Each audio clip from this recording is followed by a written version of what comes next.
เข้ามาก่อนเราเจ้านั้นอ่ะ220ค่อยเราก็เอา220เหมือนกันจองคิวกันนะจ๊ะคิวยาวเหยียดเลยร้านนี้ทำไมเขาขายดีจังเลยเนี่ยโอ้โหใหญ่ยาวเลยอันนี้2 ฉัด 3 ฉัดนะคะในราคา80 บาทถ่ายคิวมาถ่ายคิวก็แต่8 โมงแล้ว8 โมง6บางคนมา6 โมงเช้าก็มีนะคะคิวร้านยางร้าน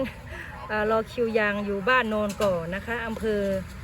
อนิคมคำสร้อยจังหวัดมุกดาหารขายดีหลายไผก็อยากปลูกยางเนาะปีนี้เนาะ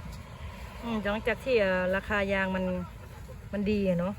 บางคนก็มีที่อยู่แล้วก็ปลูกไปบ้างแล้วบางคนเป็นพันต้นพอได้นี่ก็มาเอาอีกมาจองกันอีกไปเศร้าแล้ว